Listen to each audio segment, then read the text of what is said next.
रहे हैं न्यूज 18 पंजाब हरियाणा हिमाचल। आपके साथ में हुस्तेश नैन मोर। हर इंसान का सपना होता है अपना घर हो। घर खरीदने का फैसला जिंदगी का सबसे बड़ा फैसला होता है। ये कोई ऐसा फैसला नहीं होता जो आप जल्दबाजी में लें, बल्कि इसके लिए पूरी प्लानिंग करनी होती है।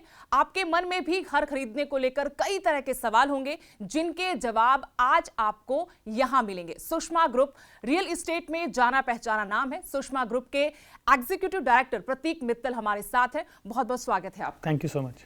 सबसे पहले, कोई भी इंसान जिंदगी में जब आगे बढ़ता है, उसका एक सपना जरूर रहता है कि अपना घर हो। लेकिन जो शहरों में आबादी है, जो जॉब करते हैं, उनके मन में कहीं ना कहीं डाउट रहता है कि किराए के मकान में रहे या फिर अपना घर लिया जाए। आप किसे प्रेफर करेंगे? दोनों ही चीज़ों के अपने अपने फ़ायदे हैं। एंड अगर हम कोविड के बाद बात करें तो लोगों का अपना घर लेने के तरफ जो रुझान है वो बढ़ा है। और ये सिर्फ एक फाइनेंशियल डिसीजन नहीं है कि मैं किराया बचाऊं या ईएमआई शुरू करूं, राइट। अपना घर ओन करने के पीछे बहुत सारे इमोशंस भी जुड़े होते हैं। एक अपनापन जो होता है चीज़ के अंदर, जिसको आप अपनी तरीके से बना के, अपनी तरीके से सजा के जिसमें आप रहते हैं, उस चीज़ का एक अपना मज़ा है। So apart from financial reasons, इस तरह के इमोशनल फैक्टर्स भी लोगों का घर खरीदने की तरफ रुझान बढ़ाते हैं। लेकिन आप क्या सजेस्ट करेंगे कि फ्लैट लें या फिर अपना मकान? क्योंकि लोग आजकल फ्लैट्स की तरफ भी बढ़ते हैं, लेकिन जो एक पुरानी पीढ़ी है उसको लगता है कि फ्लैट्स नहीं, इन्वेस्टमेंट पर्पस से अगर हम देखें तो क्या फ्लैट्स भी उतने बेनिफिशियल हमारे लिए जितना एक मकान? तो दोनों चीज़ों की अगर बात करें, एक हो गया इन्वेस्टमेंट के लिए और एक हो गया रहने के लिए। तो जिस तरह आपने बात करी, जॉब करने वाले लोग हैं, उनके पास टाइम की कमी है कि वो प्लॉट लें, उसके ऊपर टाइम लगा के घर बनाएं। उनको टाइम की कमी सबसे ज़्यादा महसूस होती है। तो वो प्रेफर करते हैं कि हमें बनी बनाई चीज़ मिले तो हम वहाँ पे जाके रहना स्टार्ट कर सकें डायरेक्टली। इन्वेस्टमेंट के तरीके से बात करें तो दोनों ही चीज़ें ग्रो करती हैं। लैंड के प्लॉट्स भी ग्रो करते हैं, कोठियाँ भी ग्रो करती हैं और फ्लैट्स भी ग्रो करते हैं। सुषमा ग्रुप इतना बड़ा नाम आज के वक्त में है। अगर कोई भी फ्लैट लेता है, सिर्फ इस ग्रुप की बात नहीं, और कोई भी फ्लैट लेना चाहता है, तो उसको किन जो मेन चीज़ें हैं ध्यान रखना चाहिए कि लोकेशन क्या है या फिर उसकी मार्केट वैल्यू कितने टाइम पे कितनी बढ़ पाएगी? एक आम जो इंसान है वो नहीं सोच पाता इन सब चीज़ों को। तो जब आप इतना पैसा इन्वेस्ट करें, पूरी जमा पूंजी आप लगा देंगे, तो किन खास बातों का ध्यान रखें ताकि आपको ये ना लगे कि 2 साल बाद कि मेरे ऊपर बड़ा बर्डन है? बिल्कुल जी, लाइफ का ये जैसे आपने शुरू में बोला, सबसे बड़ा डिसीजन है।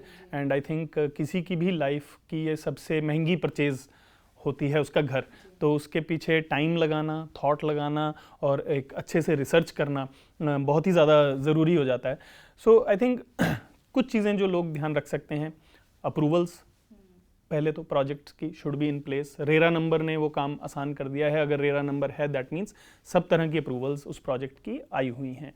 बैंक लोन्स, किस तरह के बैंक्स उस प्रोजेक्ट को फाइनेंस कर रहे हैं, होम लोन्स दे रहे हैं उस प्रोजेक्ट के ऊपर। उसके बाद हम आ जाते हैं प्रोजेक्ट के ऊपर।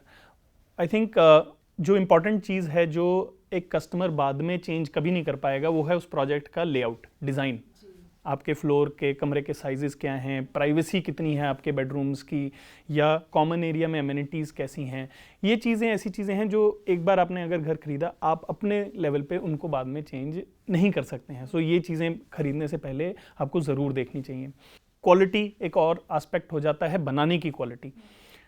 उसके लिए हम रेकमेंड करते हैं, हमारे पास भी अगर कोई कस्टमर्स आते हैं, कि आप किसी भी डेवलपर का फ्लैट खरीदें, कोशिश करें कि उसने जो पहले फ्लैट्स कंप्लीट करके डिलीवर किए हुए हैं, आप उनमें जाके आएँ।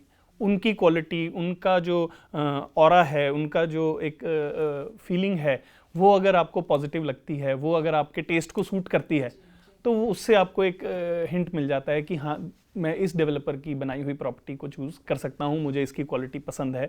एंड उससे आपको एक और चीज़ का पता लगता है जब आप पुराने प्रोजेक्ट्स में जाते हैं, कि बनने के बाद, पोजेशन देने के बाद प्रोजेक्ट्स की मेंटेनेंस किस तरीके से की जा रही है। वो भी एक इम्पॉर्टेंट एस्पेक्ट है, बिकॉज आपने उस घर में 10, 15, 20 साल रहना है। आज एक बार अच्छा बन जाना ही काफ़ी नहीं है, उसका रखरखाव और मेंटेनेंस भी उतनी ही ज़रूरी है। तो आई थिंक अगर आप डेवलपर के पुराने प्रोजेक्ट्स, डिलीवर्ड प्रोजेक्ट्स विजिट करते हैं और देखते हैं कि वो कैसे बने हैं, कैसे मेंटेन्ड हैं, तो आपके बहुत सारे सवाल वहाँ पे आंसर हो जाते हैं।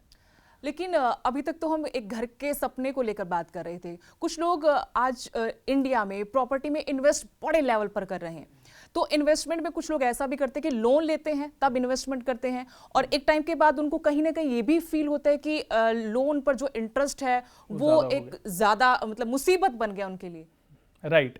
सो इसमें कोई डाउट नहीं है। एंड अगर हम पिछले 10 साल की बात करें तो इंडियन रियल एस्टेट मार्केट उस स्पीड से ग्रो नहीं करी, एंड बड़ा मंदी का दौर रहा, एंड बहुत सारी दिक्कतें भी आई, चैलेंजेस भी आई इंडस्ट्री में, जैसे डिमोनेटाइजेशन आया, रेरा आया, फिर जीएसटी के चेंजेस आए, जिसने प्राइसेस को और मार्केट को उतना ग्रो नहीं होने दिया। तो ये एक साइकिल है। अगर हम लेटेस्ट ट्रेंड्स की बात करें तो जैसे HDFC के जो चेयरमैन हैं मिस्टर दीपक पारेख, उनकी भी कुछ महीने पहले स्टेटमेंट आई थी कि अब इंडिया की रियल एस्टेट मार्केट अगले 6 से 8 साल के लिए एक अप साइकिल में एंटर कर रही है। तो ये साइकिल्स हैं, पहले 10-12 साल नहीं पॉजिटिव रहा, बट अगले 6 साल हर रियल एस्टेट एक्सपर्ट ये एक्सपेक्ट कर रहा है कि रियल एस्टेट का एक पॉजिटिव साइकिल स्टार्ट हुआ है। लेकिन एक दौर ऐसा था जब कहा कि बूम है, वो बूम आने की उम्मीद लोग कर सकते हैं। आप एक इंडस्ट्री के आदमी से अगर पूछेंगे तो कभी भी बहुत ज़्यादा fast boom is not a very healthy sign, right. एक लॉन्ग टर्म सस्टेनेबिलिटी उस बूम की होनी बड़ी ज़रूरी है, और अगर बहुत ज़्यादा फास्ट बूम आता है तो वो फिर सस्टेन करना मुश्किल भी हो जाता है। बट येस, अगले 5-6 साल एक स्टेडी पेस पे ये मार्केट, रियल एस्टेट की मार्केट, इंडियन मार्केट ग्रो होने की उम्मीद सब लोगों को है, बिकॉज पिछले 10-12 साल से लगातार जो स्लोनेस इस इंडस्ट्री में वो बनी हुई थी। तो अब प्राइसेस भी बढ़ेंगे। प्राइसेस बढ़ने के बहुत सारे फैक्टर्स सामने नज़र भी आ रहे हैं। कोविड के बाद लोगों का रियल एस्टेट में डिमांड बढ़ा, इंटरेस्ट बढ़ा। दूसरा, कंस्ट्रक्शन की कॉस्ट्स इतनी बढ़ी। तीसरा एक और फैक्टर आया है कि डिमांड, तो जो पेंटअप डिमांड थी कोविड की, वो तो वापस आ गई, बट उन 2 साल में नए लॉन्चेस नहीं हुए। वो लॉन्चेस अब उतनी तेज़ी से वापस नहीं आए हैं। तो जहां डिमांड वापस आ गई है, सप्लाई उसको मैच अभी नहीं कर पा रही है। तो जो सप्लाई डिमांड में पहले उल्टा होता था कि डिमांड कम है और सप्लाई ज़्यादा है, वो अब बैलेंस धीरे धीरे रिवर्स हो रहा है। हाउसिंग पॉलिसी की बड़ी बात होती है, आप इसको किस तरह से देखते हैं? सो हाउसिंग पॉलिसीज रेगुलरली अपडेट करती है गवर्नमेंट, एंड एक रिसेंटली पंजाब में अफोर्डेबल हाउसिंग की पॉलिसी नई लॉन्च हुई थी अर्लियर दिस ईयर। वो पॉलिसी ने भी बड़ा अच्छा बूस्ट दिया है। बट अदरवाइज अगर हम अर्बन एरियाज़ की बात करें, MC एरिया के अंदर की बात करें, तो उसमें पॉलिसी लेवल पे इस तरह के ड्रास्टिक चेंजेस नहीं आते हैं जिससे कि किसी इन्वेस्टर को कोई घबराने की ज़रूरत है कि कल को कुछ पॉलिसी चेंज हो जाएगी तो मेरी इन्वेस्टमेंट का क्या होगा। बिकॉज वंस एक प्रोजेक्ट अप्रूव हो गया है, जिस पॉलिसी के अंडर अप्रूव हो गया है, उस पॉलिसी के हिसाब से ही बनेगा। उसमें अगर बाद में कुछ चेंजेस आते भी हैं, वो प्रोजेक्ट्स को इम्पैक्ट नहीं करते हैं जो ऑलरेडी अप्रूव्ड प्रोजेक्ट्स हैं। सो अगर इन्वेस्टर के पॉइंट ऑफ व्यू से देखा जाए तो उसके लिए पॉलिसी मैटर इतना बड़ा मैटर नहीं रह जाता अगर एक बार प्रोजेक्ट अप्रूव हो गया है तो। सुषमा ग्रुप के बहुत सारे प्रोजेक्ट्स हैं जो ना सिर्फ ट्राई सिटी में हम देख रहे हैं बल्कि हरियाणा और हिमाचल में भी हैं। उनके बारे में आप बताएंगे किस तरह के प्रोजेक्ट्स हैं और किस तरह से लोग आने वाले दिनों में उनकी तरफ भी देख सकते हैं कि वहाँ पर इन्वेस्टमेंट के पर्पस से या अपने घर के सपने को पूरा करने के लिए मान सकते हैं? तो एज अ ग्रुप हम कोशिश करते हैं कि हम हर तरह के कस्टमर को उनका इन्वेस्टमेंट की अपॉर्चुनिटी या घर दे सकें। तो हमारे पास 50 लाख से लेके 2 करोड़ तक के रेसिडेंशियल ऑप्शंस अवेलेबल होते हैं।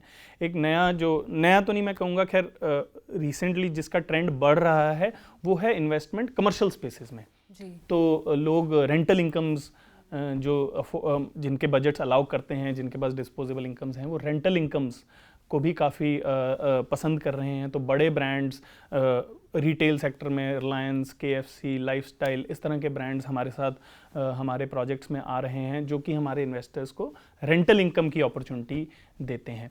रेजिडेंशियल की बात करूं तो अफोर्डेबल सेगमेंट से स्टार्ट होके हम 2 करोड़ के लग्जरी सेगमेंट तक भी जाते हैं। एक नया कैटेगरी जिसने बहुत बूम पकड़ा कोविड के बाद, दैट वाज हॉलिडे होम्स।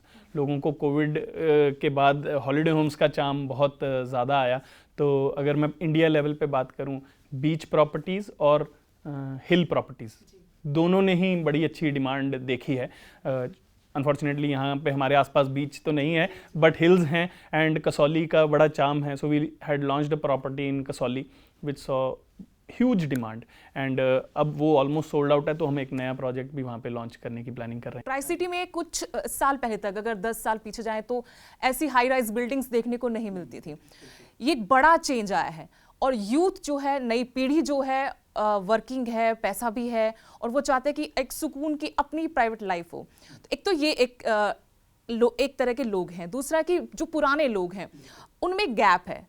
जो आज की जनरेशन है वो फ्लैट्स के पीछे जाती है कि वहां पर हम जाएं, लेकिन कहीं ना कहीं मैंने पहले भी आपसे सवाल किया, कुछ लोग अभी भी डाउटफुल हैं कि क्या फ्लैट्स में इतना पैसा इन्वेस्ट हमें करना चाहिए, और अगर हम इतना पैसा इन्वेस्ट करें तो उसका 20 साल 30 साल बाद क्या रिटर्न है. सी देखिए, फ्लैट्स में जाना कहीं ना कहीं इस शहर की मजबूरी भी हो गया, बिकॉज चंडीगढ़ की एक बाउंड्री है. चंडीगढ़ हॉरिजॉन्टली एक्सपैंड कर ही नहीं सकता, इसलिए मोहाली और पंचकुला और जीरकपुर की तरफ लोग बढ़े और वहाँ पे जो फ्लैट्स आए उसने नई पीढ़ी को केटर किया. नई पीढ़ी की डिमांड को उन्होंने सर्विस किया और उन्होंने फ्लैट्स में इन्वेस्ट करना शुरू किया. अगर हम आज भी देखें, फ्लैट्स की प्राइसेस एज कंपेयर टू मकान, कोठी, प्लॉट पे लेके बनाना से बहुत कम है. तो अगर हम इसमें हम रेंट भी जोड़ सकते हैं. नो डाउट, मैंने जैसे शुरू में बोला, अगर आप फाइनेंशियली, सिर्फ केवल फाइनेंशियली देखेंगे तो रेंट सस्ता पड़ सकता है. हालांकि आज की डेट में होम लोन के इंटरेस्ट रेट्स बिल्कुल लोएस्ट लेवल पे चल रहे हैं और रेंट में और ईएमआईज में कोई बहुत ज़्यादा अंतर नहीं रह गया है. बट जैसे मैंने पहले बोला, चीज़ को ओन करने का और एक किराए की चीज़ का एक इमोशनल एंगल भी है. आप किराए के घर में उतने अपनेपन से नहीं रह पाते हैं, उसको अपना नहीं बना पाते हैं, उसके अंदर कुछ आपको इंटीरियर करने हैं, कुछ चेंजेस करने हैं, आपके टेस्ट को जो सूट करते हैं वो नहीं आप कर पाते हैं. आप उसमें 10 साल भी रह लें, वो घर आपको अपना घर नहीं लगता. तो इंडिया में घर खरीदने के पीछे वो इमोशनल रीज़न भी बहुत बड़ा रीज़न है. अगर प्योरली फाइनेंशियल रीज़न से देखेंगे तो yes, rent will always be slightly lesser than interest, because जिसने वो घर खरीदा हुआ है उसको रेंट भी मिल रहा है और जो प्राइसेस बढ़ रही हैं धीरे धीरे वहाँ से भी प्रॉफिट मिल रहा है. तो जिसने घर खरीदा उसको 2 टाइप के बेनिफिट्स मिलते हैं, सिर्फ रेंट नहीं है. उसको जो प्राइस में अप्रिसिएशन आती है वो और रेंट दोनों मिला के अगर इंटरेस्ट से ज़्यादा है तो घर खरीदना मेक्स सेंस. आपको लगता है कि अभी आने वाले कुछ 1-2 साल या 5 साल 10 साल तक अपने यहाँ पर ट्राई सिटी में बहुत हम देखेंगे स्कोप होगा? रियल एस्टेट में ट्राई सिटी के आसपास स्कोप बढ़ने के कुछ और रीजंस भी कोविड के बाद आए हैं, जिसकी वजह से हमें लगता है कि अगले 3 से 5 साल बहुत पॉजिटिव रहने वाले हैं. वर्क फ्रॉम होम का एक कल्चर चला कोविड के बाद, राइट? वो अब धीरे धीरे चेंज होके वर्क फ्रॉम होम टाउन हो गया है. उसमें क्या है, बैंगलोर की बड़ी कंपनीज़ हैं, बॉम्बे की बड़ी कंपनीज़ हैं, हैदराबाद की बड़ी कंपनीज़ हैं, जिनके एम्प्लॉयज़ चंडीगढ़, पंजाब, हरियाणा से थे. अब वो कंपनीज़ उनको वहाँ पे ना बुला के उनको प्रमोट कर रही हैं कि आप अपने एरिया से ही काम कीजिए. इनकम उनकी वही बॉम्बे वाली है, बैंगलोर वाली है, उसकी स्पेंडिंग जो हो रही है वो अब चंडीगढ़ में हो रही है. सेकेंडली, वो घर से ना काम करा के उनको यहीं पे छोटे छोटे ऑफिसेज़ लेके दे रही हैं कंपनीज किराए पे, जिनमें वो बैठ के बॉम्बे की कंपनी के लिए काम कर रहे हैं. सो एक वर्क फ्रॉम होम टाउन का कॉन्सेप्ट चला, जिसने यहाँ की लोगों की इनकम, डिस्पोजेबल इनकम जिसको हम बोलते हैं, क्योंकि खर्चे अब उनके चंडीगढ़ के हैं बट इनकम उनकी बॉम्बे बैंगलोर वाली है, जिसकी वजह से उनका रिटेल में एक्सपेंडिचर, अगर हम बोले मॉल्स में रेवेन्यूज़ बढ़ गए हैं, बिकॉज वो लोग यहाँ की मॉल्स में स्पेंडिंग करते हैं. यहाँ पे उनका घर लेने का रुझान बढ़ गया क्योंकि फैमिली उनकी यहाँ पे पहले से थी. पहले वो जॉब कर रहे थे बैंगलोर में तो वो डाउट में थे कि चंडीगढ़ में घर लें या बैंगलोर में घर लें. अब उनको यहाँ पे इन्वेस्टमेंट करने में भी बिल्कुल हिचकिचाहट नहीं हो रही है. सो ये भी एक बहुत बड़ा फैक्टर है जिसकी वजह से अगले 3 से 5 साल में पीपल आर एक्सपेक्टिंग कि ट्राई सिटी में रियल एस्टेट में both commercial as well as residential में बूम देखा जाएगा. मित्तल जी, सुषमा ग्रुप कोई अब पहचान का मोहताज तो नहीं है, एक भरोसेमंद नाम भी है. साथ में क्या क्या नई नई चीजें हो रही हैं इस ग्रुप में? सुषमा गोल्ड का नाम सुनने में आ रहा है. अब सुषमा गोल्ड क्या है? So gold is a category of products जो हमने अलग से क्रिएट किया है only to cater to super luxury segment, जहाँ पे हमारा प्रोडक्ट 1,30,00,000 के ऊपर ही स्टार्ट होता है. फिर से मैं कोविड की बात करूँगा. कोविड के बाद लोगों को बड़े घर की भी अहमियत समझ में आई, क्योंकि इतना टाइम जब आपने घर के अंदर स्पेंड किया तो हर किसी को अपना घर छोटा लगने लगा, राइट। सो हमने बड़े घरों की कैटेगरी एक अलग क्रिएट करी, जिसके अंदर 2400 से लेकर 3400 स्क्वायर फीट तक हम फ्लैट्स बना रहे हैं, जिनकी स्पेसिफिकेशंस भी हमने और लग्जूरियस की। उस सेगमेंट को हम सुषमा गोल्ड बोलते हैं, जिसके अंदर हमने सुषमा बेलेजा के नाम से एक प्रोडक्ट लॉन्च किया and we are getting a very good response for. Prateek ji, जब आईआईटी बॉम्बे से आप पास आउट हुए तो आपके बारे में जितना हम जान पाए कि आपका सपना था सोसाइटी को कुछ अच्छा देना है। बिल्कुल ठीक है। और लोगों के सपने आज आप इस पोस्ट पर बैठकर पूरे कर रहे हैं। सपना वो भी सबसे बड़ा और सबसे दिल के करीब का जो सपना है, घर अपना हो। Right, no doubt. ये इंडस्ट्री जब हमने जब ये बिजनेस शुरू किया तब एक अनऑर्गेनाइज्ड सेक्टर माना जाता है। रियल एस्टेट को बहुत ज़्यादा प्रोफेशनल सेक्टर नहीं माना जाता था, बट पिछले 10 साल में गवर्नमेंट ने भी बहुत चेंजेस लेके आए पॉलिसी में, एंड हमने भी हमारे ग्रुप में शुरू से ये कोशिश रखी कि हम इसको एक प्रोफेशनली रन ऑर्गेनाइजेशन बनाएं, सिस्टम्स एंड प्रोसेसेस के साथ इसको रन करें, एंड क्वालिटी प्रोडक्ट लोगों को डिलीवर करें। जब आई रिमेंबर मेरी टीम से भी बात हो रही थी, जिस दिन हमने पहली चाबी हमारे कस्टमर को दी थी, तब माय फादर हैड थॉट कि दैट इमोशन जो कस्टमर को हैप्पीनेस जो हम देख रहे थे, कि आई होप कि हम ये हैप्पीनेस रोज़ देख सकें, रोज़ हम एक कस्टमर को घर डिलीवर करें। But by the grace of God आज हमारी टीम उस स्पीड पे पहुंच गई है कि हम रोज़ 4 घर डेली हम डिलीवर कर पा रहे हैं, एंड लोगों के वो इमोशंस को हम, वो हैप्पीनेस को हम एक्सपीरियंस कर पा रहे हैं। तो obviously it's a great experience. और प्रतीक जी, आगे हम बढ़े और बात करें टियर 2 सिटीज़ की, तो ये क्या है मतलब?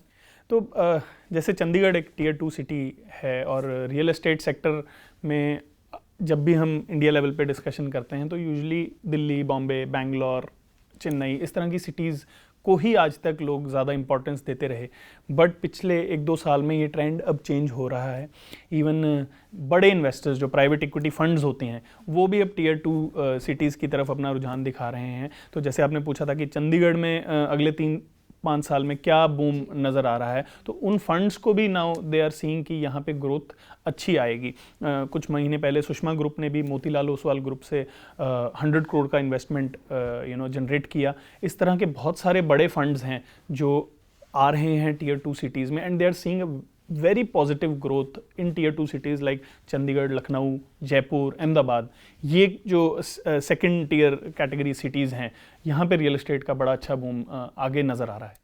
हम अफोर्डेबल हाउसिंग स्कीम के बारे में, प्रोजेक्ट्स के बारे में बहुत टाइम से सुनते हैं, लेकिन अब लोग लग्जूरियस अपार्टमेंट्स चाहते हैं। दोनों ही चीज़ें चल रही हैं, आज भी अफोर्डेबल भी चल रहा है, आज भी लग्जूरियस भी चल रहा है। मैं आपसे फिर भी समझना चाहती हूँ कि किसकी मार्केट ज़्यादा है? अफोर्डेबल, क्योंकि मोदी गवर्नमेंट भी लगातार इस बात पर फोकस करे कि हर इंसान का अपना घर हो। बहुत बड़ी आबादी है हिंदुस्तान में, तो उस पॉपुलेशन को सेटिस्फाई करना और उन तक वो सर्विस पहुंचाना, ये एक टारगेट भी है और अपॉर्चुनिटी भी है कि वो भी रियल एस्टेट जब आप कह रहे हैं कि थोड़े टाइम के बाद अब थोड़ा लग रहा है कि जाएगा ऊपर की तरफ। जी, तो नो डाउट नंबर्स की अगर हम बात करेंगे, इन टर्म्स ऑफ नंबर्स हमेशा अफोर्डेबल की डिमांड ही ज़्यादा रहती है, कि द नंबर ऑफ हाउसेज जो उस सेगमेंट में बिकेंगे वो हमेशा ज़्यादा होंगे। बट अगर मैं रेवेन्यू की बात करूं कि वैल्यू कितनी है, 4-50 लाख के घर वर्सेस 1-2 करोड़ का घर, राइट। तो रेवेन्यू की अगर मैं बात करूं तो पिछले 6 महीने में ये ट्रेंड लग्जरी हाउसेस की तरफ थोड़ा सा बढ़ा है। एक आम आदमी के नजरिए से अगर हम देखते हैं कि एक आम आदमी जब घर लेने निकलता है, आज घर लेना इस तरह से मार्केट में कि इतने सारे, जैसे मार्केट में शॉप्स होती किसी सामान की, वैसे बिल्डर्स हैं आज शहरों में। बिल्कुल हैं। तो वो क्या सबसे अहम चीज देखे जिसके बाद उसको लगे कि हाँ, मैं इस चीज पर या इस बिल्डर पर या इस ग्रुप पर भरोसा कर सकता हूँ? अल्टीमेटली पुराना ट्रैक रिकॉर्ड ही रिफ्लेक्शन है इस चीज़ का कि आगे किस तरह का आप उनसे एक्सपेक्ट कर सकते हैं। सो पॉलिसी तो सबके लिए सेम है, रेरा तो सबके लिए सेम है। अब अगर आपको चूज करना है कौन सा डेवलपर, तो आई थिंक उस डेवलपर का ही पुराना ट्रैक रिकॉर्ड आपको बेस्ट बता सकता है कि आगे किस तरह की चीज आप एक्सपेक्ट कर सकते हैं। और ये हमने शुरुआत में भी कहा कि कोई घर लेना सपना है, लेकिन जल्दबाजी में घर नहीं लेना चाहिए। सोच समझकर, जांच पड़ताल करके अपना घर लें और इस सपना साकार करें। बहुत बहुत शुक्रिया प्रतीक जी, आप हमारे साथ जुड़े और तमाम जानकारियां दी। बहुत सारे सवाल लोगों के दिमाग में रहते हैं, मुझे लगता है कि इस शो के बाद उन सवालों के जवाब जरूर मिले होंगे। बहुत बहुत शुक्रिया। I hope we have been able to answer those questions. Thank you so much.